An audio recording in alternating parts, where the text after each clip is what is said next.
નમસ્કાર દર્શક મિત્રો, @ગુજરાતમાં આપનું સ્વાગત છે। લોકસભાની ચૂંટણીને લઈને રાજકીય પક્ષો દ્વારા તૈયારીઓ આરંભી દેવાઈ છે। બેઠકોનો દોર પણ ચાલી રહ્યો છે। તેવામાં ગુજરાતની 26 બેઠકો પર ભાજપ દ્વારા સેન્સ પ્રક્રિયા હાથ ધરવામાં આવી હતી, જેના બાદથી જ સૌ કોઈની નજર લોકસભાની ચૂંટણીના ઉમેદવાર કોણ હશે તેના પર બનેલી છે। ત્યારે હવે આ બધાની સાથે જ લોકસભા ચૂંટણીના ઉમેદવારને લઈને કેટલીક ચર્ચાઓ પણ ચાલી રહી છે અને આ ચર્ચાઓ એવી ચાલી રહી છે કે આ બેઠકોની જે વહેંચણી છે તેમાં કેટલાક સાંસદોનું પુનરાવર્તન નહીં કરવામાં આવે, તો બીજી તરફ ગૃહમંત્રી અમિત શાહ અને ભાજપના પ્રદેશ અધ્યક્ષ CR પાટીલનું નામ પણ લગભગ નિશ્ચિત માનવામાં આવી રહ્યું છે। હવે આના વિશે જો આપણે ડિટેલમાં વાત કરીએ તો ખબરો એવી મળી રહી છે કે દિલ્હીના કાર્યાલય પર ભાજપની પાર્લામેન્ટરી બોર્ડની બેઠક ચાલી હતી અને આ બેઠકમાં વડાપ્રધાન નરેન્દ્ર મોદી, કેન્દ્રીય ગૃહમંત્રી અમિત શાહ, JP નડ્ડા પણ હાજર રહ્યા હતા।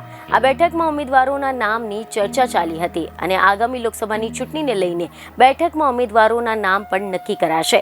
સૂત્રોના જણાવ્યા અનુસાર પાર્ટીના સૌથી મજબૂત ગઢ ગણાતા એટલે કે ગુજરાતમાં અનેકવાર નવા પ્રયોગોની તૈયારીઓ ચાલી રહી છે। પાર્ટી લોકસભાના 26માંથી 20 સાંસદોનું પુનરાવર્તન નહીં કરે તેવી ચર્ચા છે। 3 વખત સાંસદ રહી ચૂકેલા નેતાઓને 2024ની ચૂંટણીમાં ચોથી વખત ટિકિટ મળવાની શક્યતા ઓછી છે। તો આ સિવાય એવી પણ ચર્ચા ચાલી રહી છે કે પાર્ટી 65 વર્ષથી વધુ ઉંમરના સાંસદોને રિપીટ કરવાના મૂડમાં નથી। તો આ બે માપદંડો પર પાર્ટીના લગભગ 20 સાંસદોની ટિકિટ રિપીટ ન થાય તેવી શક્યતા છે।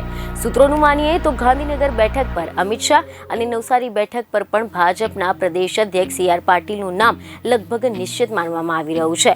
તો સૌરાષ્ટ્રની બેઠક પર માંડવિયા અને રૂપાલાના નામની પણ ચર્ચા ચાલી રહી છે।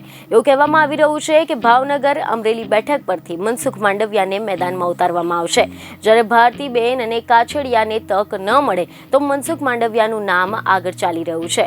બીજને ખબરો સાથે ફરી મળીશું। ધન્યવાદ।